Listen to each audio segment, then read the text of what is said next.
Hello everyone and welcome back to the channel. In today's review we're going to be taking a look at the brand new Transformers Studio Series Deluxe Class Leadfoot, potentially the last release of the 2020 Studio Series figures. But taking a quick look here at the packaging, you can see that we have a fantastic CGI render there of Leadfoot. This was used across many of the publicity posters for Dark of the Moon back in 2011. We can see that we've got the Dark of the Moon logo, Studio Series Leadfoot. The side of the packaging has an awesome image of Leadfoot's head, and then as we turn around to the back of the packaging, we've got some super cool images of the figure in both his robot mode as well as here in his vehicle mode. We can also see the included Steeljaw figure, and of course we do get a brief bio. Leadfoot and the Wreckers turn the Decepticons into scrap. And then finally the other side of the packaging has another really awesome CGI render, with the backdrop being the exact same one that we've gotten with all of the other Wreckers, that being the Dark of the Moon Chicago Bridge where the final battle takes place. And so here we have both Leadfoot and Steeljaw fully opened up and out of the packaging, and in my opinion looking absolutely fantastic. Now before we delve in and take a more detailed look at Leadfoot, I first of all want to bring in one of the largest accessories that he does include, that being Steeljaw, and I think that the detailing on this piece here looks absolutely fantastic, especially for its incredibly small scale. For those of you who are not familiar with the character of Steeljaw, he was actually a concept art character that I believe was supposed to appear in Dark of the Moon as an almost companion piece to that of Leadfoot. You can see that here we do have some exhaust pipes, so I do believe this was supposed to be part of Leadfoot's vehicle mode that would separate when he transformed and would become his own distinct character. But you can see we've got some really nice silver paint applications there, and I think that the face sculpt also looks really awesome. This is actually the second figure that we've ever gotten of Steeljaw, the first of which came packaged with the original Human Alliance version, which just bringing in for a comparison you can see is significantly bigger, obviously to partner with a significantly larger figure. But I think that the detailing on both of these pieces is really nice. Unfortunately the Studio Series version is not articulated whatsoever, it is just a static piece, but I believe the detailing on this one looks really awesome, and in my opinion I do actually prefer the design that we have here with the Studio Series version. Upon comparing it to the original concept art design, this one here definitely does better match that, but nonetheless I still think that both of them are very cool and unique looking designs, and I really do wish that perhaps we'd seen this character actually in the movie. For whatever reason Michael Bay cut him loose, and I think that he could have been quite a cool character, potentially up there with both Wheelie and Brains, but nonetheless really awesome looking details and was a great inclusion into this set. And so now turning to the main event himself, here we have Leadfoot fully transformed up into his awesome looking armoured NASCAR mode, and this figure for sure reminds me as to why I absolutely love the movie figures so much, and that is because the amount of sculpted in detailing that Hasbro and Takara Tomy have put into this release is absolutely mind-blowing, especially for a movie figure. I can just for sure tell that this is going to be potentially one of the most highly sought after Studio Series releases, as not only is this figure a Target exclusive, meaning that he's already incredibly hard to come by, but he is also one of the first mainline Leadfoot figures that we have ever gotten, as the original Dark of the Moon Deluxe one was actually cancelled by Hasbro and Takara Tomy, meaning that it never actually got a mass release. It was only exclusive to the Asia market,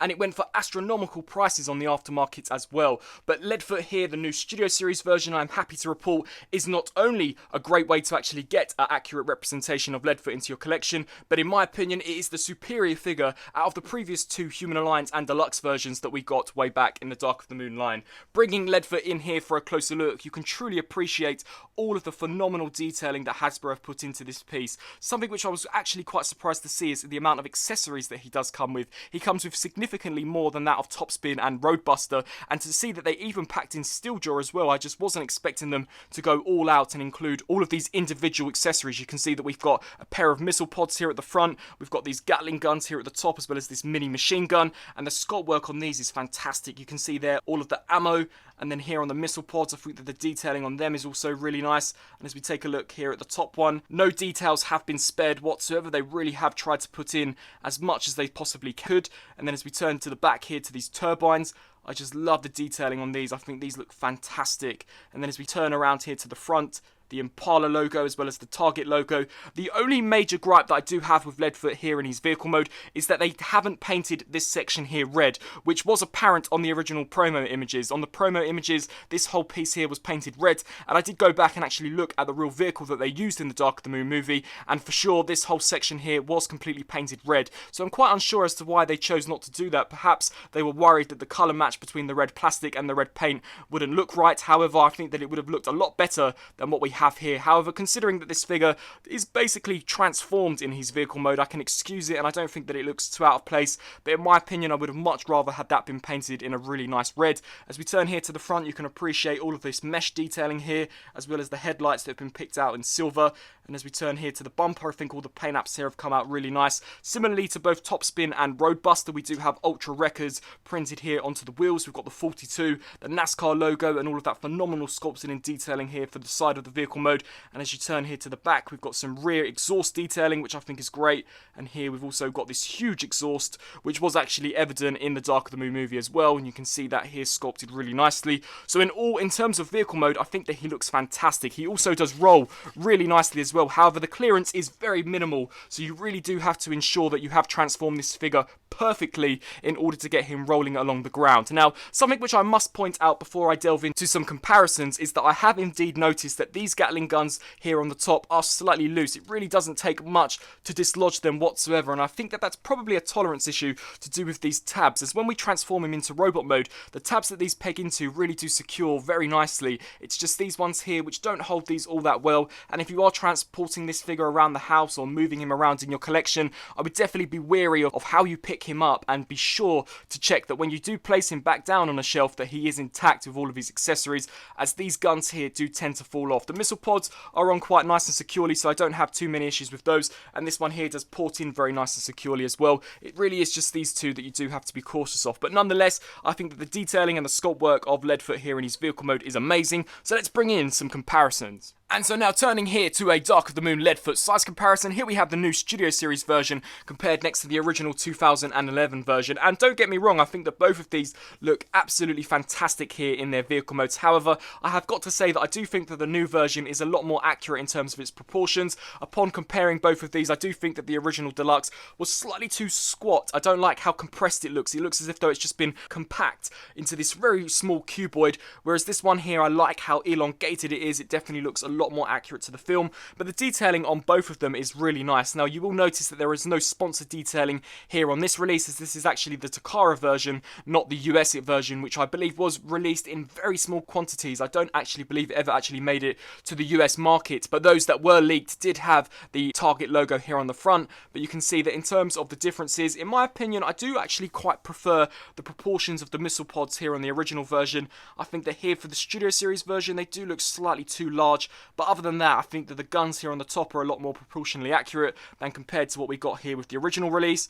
And then as we just compare them from a front, you can see that the new version is definitely a lot larger in terms of how it appears, which is the complete opposite as to when we get these into robot mode, as this figure here does compact into a very small looking robot, but here for vehicle mode he is into scale with all of your other releases. So in terms of a comparison here for vehicle mode, I do definitely think that the Studio Series version wins in terms of accuracy, but that's not to take anything away from the original version. I think that it was great for the time in which it was released in, and even today I still do think that it holds up really, really well. And here for a Studio Series Wreck comparison, isn't this just a sight to behold? We have potentially what is our most accurate representation of the Dark of the Moon movie Wreckers replicated here in a plastic format, and I think that in their vehicle modes they look phenomenal together. The detailing as well as the sculpt work on all of these is truly mesmerising. In my opinion, I do think that I'm slightly opting to go with Topspin in terms of my personal favourite, but Leadfoot is very closely behind. Upon comparing these two here to Roadbuster, I think that perhaps Roadbuster should have come with slightly more accessories and should have perhaps had a slightly more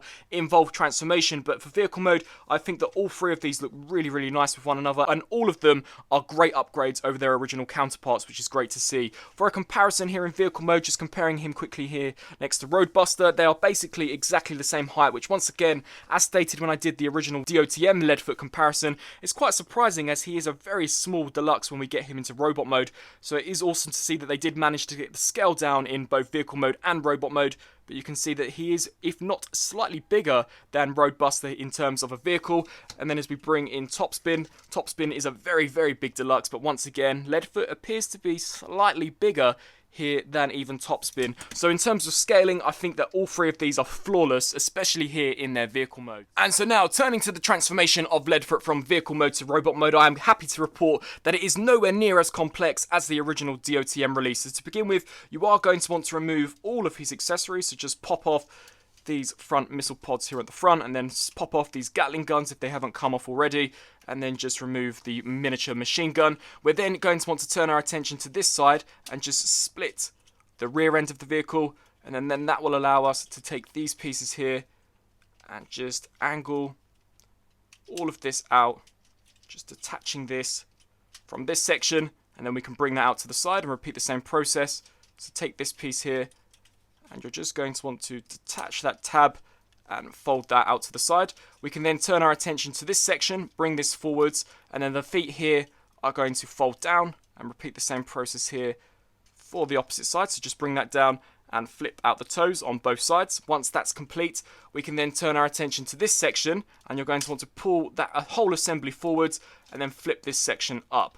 Before we begin to work on this piece, you're going to then take this whole piece and fold this back, and as you do that, you're going to want to collapse this in, and then this will just sit nice and securely there. Once that's done, we can take this whole section and pop where this target logo is. If you come to the underside, you can see that there is some slight clearance where you just want to lift that up, and then we can push this forward, fold out the faux chest doors, and then flip out Leadfoot's head.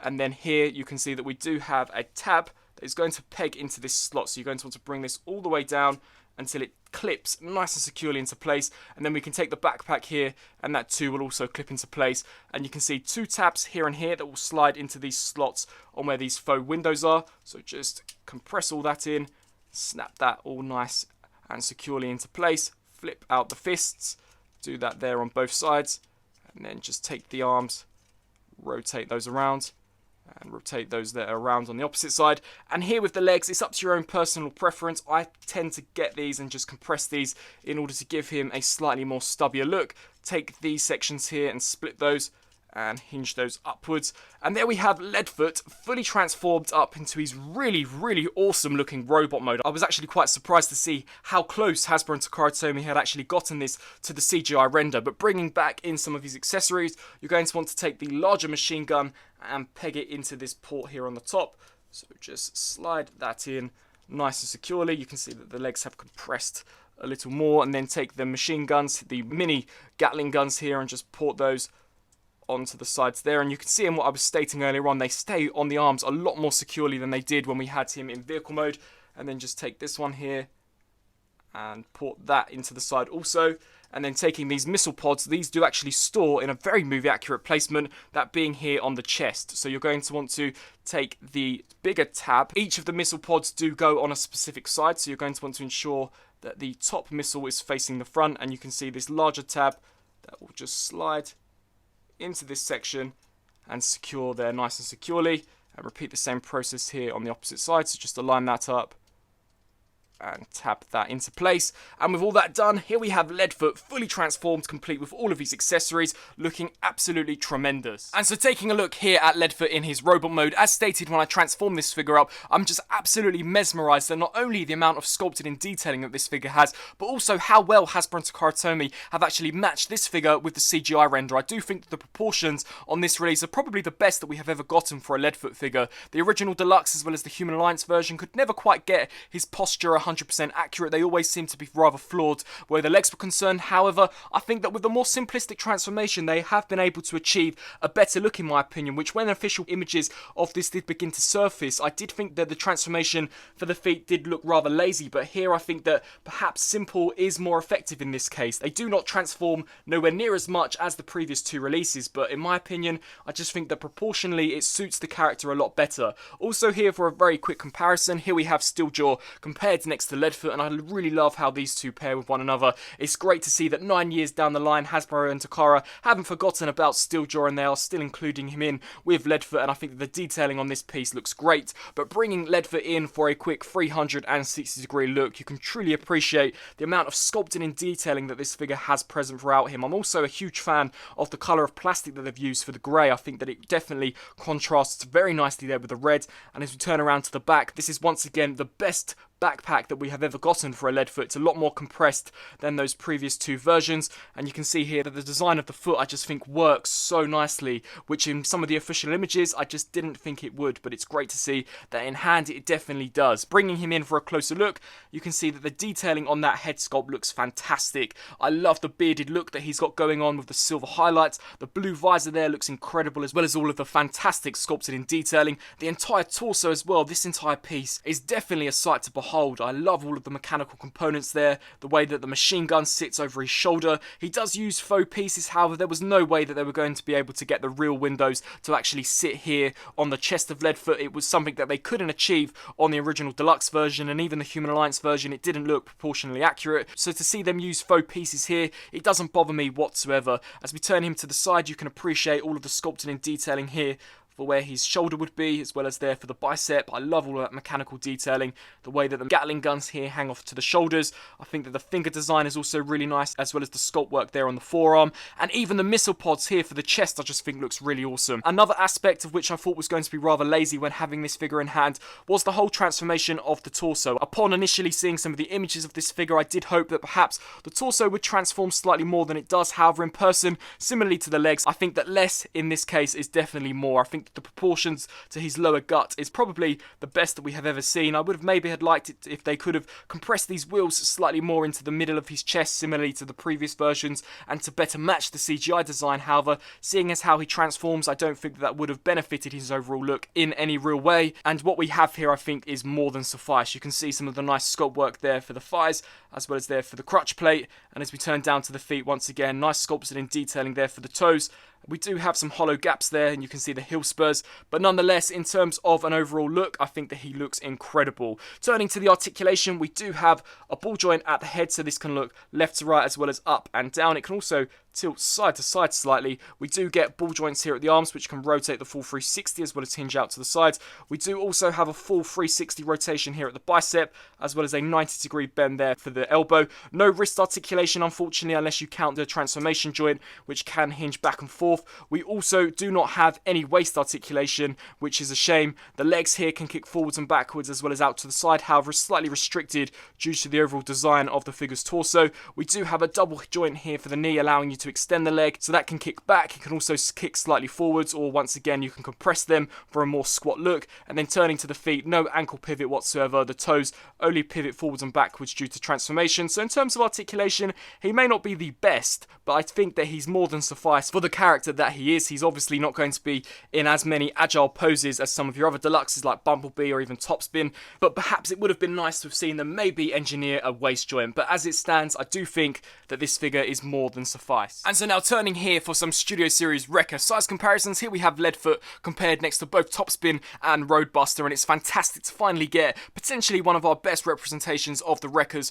from the Dark of the Moon movie. When it was announced that Hasbro were going to be making the Wreckers with the announcement of Roadbuster, I was thrilled and was really anticipating the release of Leadfoot, and it's great to see that he doesn't let me down whatsoever. I really do like how they've managed to get him accurately scaled with these characters in robot mode. You saw when in vehicle mode they were more or less exactly the same size, with Leadfoot, if anything, being slightly bigger than both of them, but you can see how much more considerably squat he is when compared here next to Topspin. He really is quite a short and stubby character, as he really should be. And then just bringing in Roadbuster for a comparison, you can see that once again he is slightly smaller than Roadbuster. If anything, I think that Roadbuster should be slightly taller of a character. I do remember him being a little bit bigger than both of these two characters. However, it has been some time since I have seen the Dark of the Moon movies, so my opinion may be slightly flawed due to my memory, but just for a representation here in figure form, I think that these three look great together, and I think that for the most part the scale works in both modes. And so now turning here to reverse transformation, to begin with you're just going to want to remove all of his weapons to detach those small Gatling guns.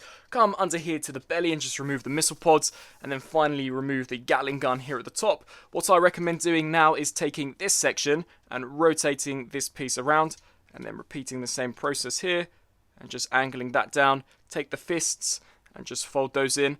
Take the head now, and you're going to want to pull this whole section forwards, and the head is actually on its own separate hinge joint, so that will hinge into this cavity, which will then allow you to take the faux doors and then just conceal those over the top. Now what I recommend doing is ensuring that this piece is actually pulled forward, as when we rotate this around and if this is compressed, it may cause some paint damage here to the top of the Target logo. So just rotate that down and then compress that over the top. What I then recommend doing is coming to this section, pulling out this back plate, and then coming to the feet, compress the toes, come to this section, elongate that hinge joint, and repeat the same process there on the opposite side, and just ensure that all of that is brought back. And now what I recommend doing is just taking this, launching that over the top, snapping that nice and securely into place, and then with this you're now going to want to hinge those down bring this up to the top, just get it in an alignment that looks something along the lines of this. And then now with these, you're going to want to take this, rotate this here, and then this will actually fold in. And then just angle it in a way so that it looks something along the lines of this. And you can see that we do have a tab there that will actually slide into this cavity. So just align this up, slide that in. Repeat the same process here for the opposite side. So just align that up, slide it in, and you can see that we do have some tabs here that will actually peg onto the insides of these. So just cap those over the top, snapping the back plate all nice and securely into place, ensuring that everything is aligned up appropriately. And then now we can bring in our weapons. So just peg the Gatling gun in there at the top, take these smaller mini guns and peg those here onto the sides. And then with the missile pods, they will just tab in on the second tab. So if I just show you, you can see they do have two slots. One is for robot mode and one is here for vehicle mode. So you're going to want to utilize the bottom tab. So just snap that nice and securely into place.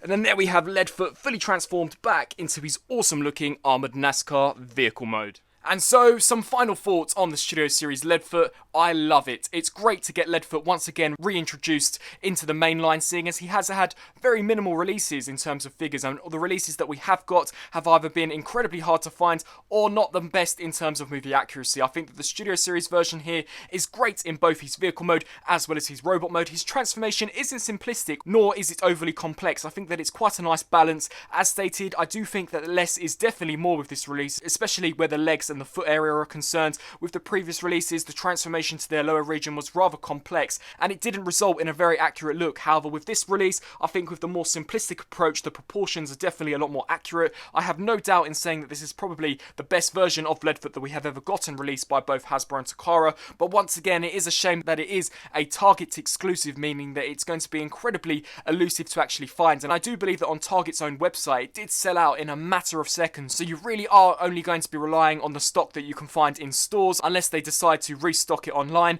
or you're going to have to go with scalper prices. But if you can pick this figure up, I highly recommend to do so, especially if you are completing the Studio Series and want a set of the complete Wreckers. I really enjoyed this release. I think that the Steeljaw is a great inclusion and is one that they didn't have to include, especially considering how many accessories that he did include. And even if they didn't have included him, I probably would have never have even brought it up as a gripe. So it's great to see that they did go the extra mile to include him, and his detailing is really impressive as well. So in all, just a great figure. The only downside to me actually reviewing this is that for now, this is the last Studio Series figure that has been announced for 2020. We have gotten no more new reveals, and we're into September already, which is quite surprising, as usually we'd roughly know what we were getting in terms of 2021 releases. But in my opinion, that just makes me more anticipated for what is to come into the future. And of course, we still have Earthrise and even Kingdom to go. So be sure to hit the subscribe button as well as the notification bell down in the description box so that you will be notified when I upload any of my future reviews. I really do hope that you enjoyed this review. If you did, please do let me know down in the comment section below,